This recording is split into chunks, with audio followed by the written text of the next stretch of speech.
কে যেন বলেছিলেন আর্য অপর্ণার অসমবয়সী প্রেম কেউ মেনে নেবে না। তারা শুনুন, টিআরপিতে তারাই সেরার সেরা। প্রথমে টিআরপিতেও একটানা নিচের দিকে, যত দিন এগিয়েছে আর্যর সাথে ঘনিষ্ঠ হয়েছে অপুর প্রেম। প্রমাণ করেছেন তারা যেন একে অপরের জন্যই।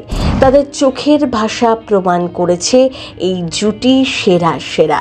দর্শককে শুধু উত্তর দেওয়ার বাকি ছিল। মাঝে তর্ক বিতর্ক হয়েছে অনেক।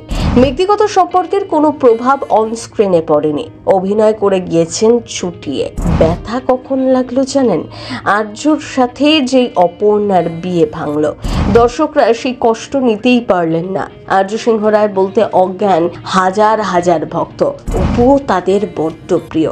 জিতু দেখিয়ে দিয়েছেন শুধু অভিনয় দিয়েও মন জয় করা যায়। তাই দিতিপ্রিয়ার সাথে যতই ঝামেলা থাক, অভিনয়ই তার আসল ভালোবাসা। তার প্রভাব পড়ল টিআরপিতেও এই প্রথম। টিআরপিতে তৃতীয় স্থানে চিরদিনই তুমি যে আমার। আর্য সিংহ রায় সুপার ডুপার হিট। আপনার কেমন লাগে এই চরিত্রকে? আর্য অপর্ণা প্রেম কোন দিকে মোড় নেবে তা নিয়েও কৌতূহল তৈরি হয়েছে। 6.1 পেয়ে এই দুই ধারাবাহিকই রয়েছে তৃতীয় স্থানে। লাইভে এসে সকলকে ধন্যবাদ জানান এই সিরিয়ালের নায়ক জিতু কমল। চিরদিনই তুমি যে আমার ধারাবাহিকের বর্তমানে প্রতিটি এপিসোডই টান টান পর্ব চলছে। আর্য আর অপর্ণার মাঝে এন্ট্রি হয়েছে নতুন চরিত্র ডাক্তার হিন্দল মিত্রের। সে অপর্ণার বাবাকে চিকিৎসা করে সুস্থ করে তুলেছেন। শুধু তাই নয়, তার নম্রতা ভদ্রতার আচরণ মন জয় করেছে অপর্ণার বাবা মায়েরও। হিন্দল মিত্রর চরিত্রে অভিনয় করছেন মৃত্যুঞ্জয় ভট্টাচার্য। চিরদিনই তুমি যে আমার ধারাবাহিক এখন টলিউডে ভীষণ জনপ্রিয়।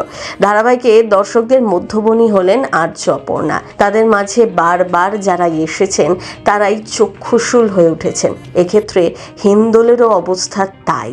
গল্পের মোড়ে তার সাথে অপর্ণার বিয়ে ঠিক করেছে সতীনাথ বাবু। সবকিছু ঠিক। সে বারবার ছুটে গিয়েছে আর্যর কাছে, কিন্তু আর্য তাকে দূরে ঠেলে সরিয়ে দিয়েছে।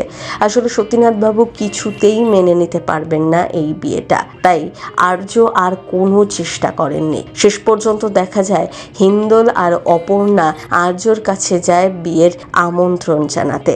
সেখানেই ধামাকা পর্ব দেখেছেন দর্শকরা। এরপর কি সত্যিই বিয়ে হবে তাদের, সে তো সময়ই বলবে। এবার হিন্দলের সাথে শুধু অপর্ণার বিয়ের পালা। শেষ মুহূর্তে কি জানা যাবে হিন্দল মেঘরাজের ছেলে, নাকি এর পিছনে রয়েছে অন্য কোনো টুইস্ট? তা তো বলবে সময়। প্রথম বাংলা ব্যুরো।